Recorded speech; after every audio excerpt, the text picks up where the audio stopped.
Hi guys and girls, this is basically just a follow-up from the clip you saw before, just another day in paradise.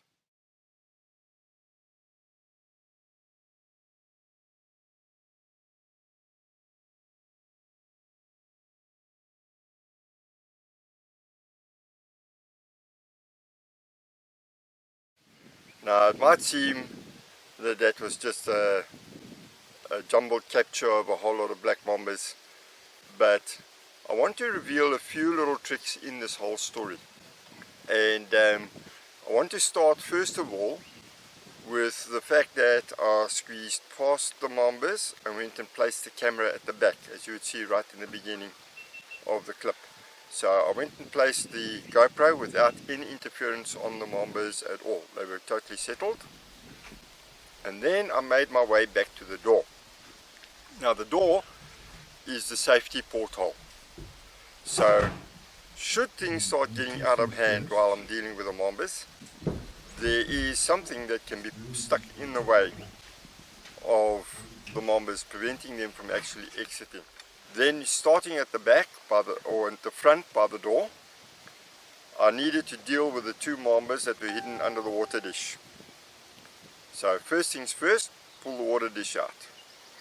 You'll notice I stuck the tongue in on the first mamba first, and then the other mamba, the one that I actually captured first, suddenly started reacting, and I had to change my plan, adapt my plan, and deal with the one that is being reactive.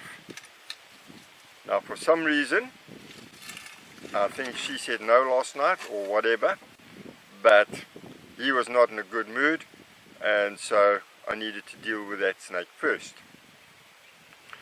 I used the tongue just as a shield, preventing the strike from getting all the way up to me just by blocking it, and not actually clamping down on the snake right until the last. So first a block, then slid the tongue into the position to actually take a touch. Now you'll notice that when I pulled the snake out, he was very willing to come forward to me.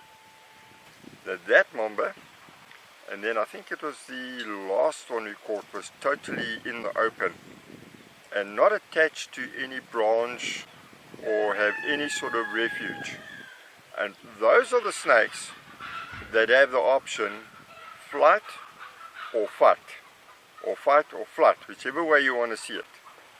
And it's those snakes that are in the open, exposed, that are most likely to fight.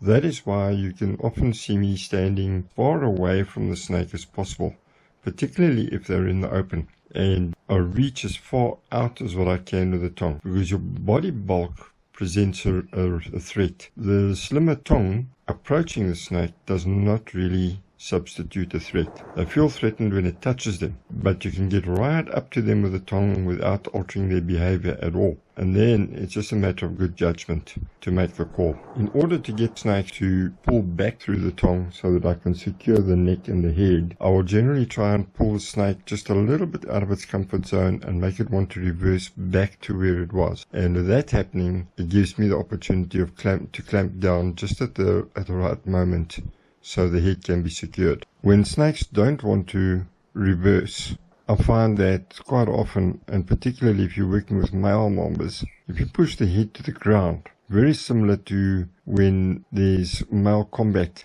the idea of the combat is to push the other snake's head to the ground. The minute you're pushing the head down onto the ground, then you get that reversing response, almost as though he's reversing out from underneath a mamba that's pushed him down, and he can now get an opportunity to get back. Then the third aspect I want to just point out is the grip on the head or the neck.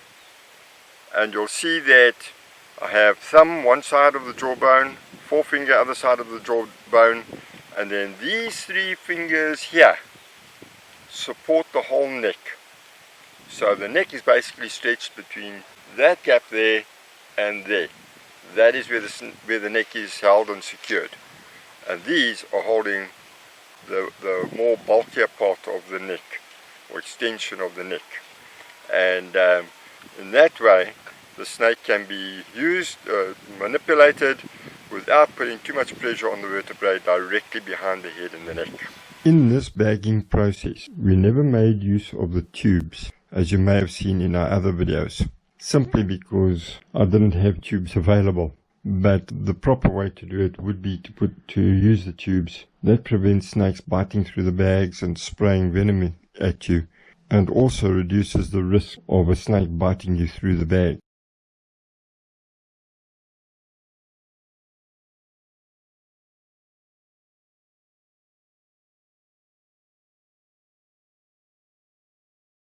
Here one can see how this mamba reacts when my shadow falls across the wall on the opposite side. Unfortunately, the shadow couldn't be caught on any of the camera angles, but you can clearly see the sun on my back. Another thing that I really don't like is that when I'm working with mambas, I don't want my shadow falling across the snake or across the area that it's in. So I try and avoid working with a light behind me. However, sometimes that's just unavoidable and a person needs to do that. Anyway, I hope you guys enjoyed this clip. Hope you find some sort of benefit for the guys that are constantly working with mambas. Maybe this could help you in maintaining a good safety record. Anyway, subscribe. Remember, your subscription is free. Push the bell button so you get a notification. And join us for our next adventure. Until then, stay safe.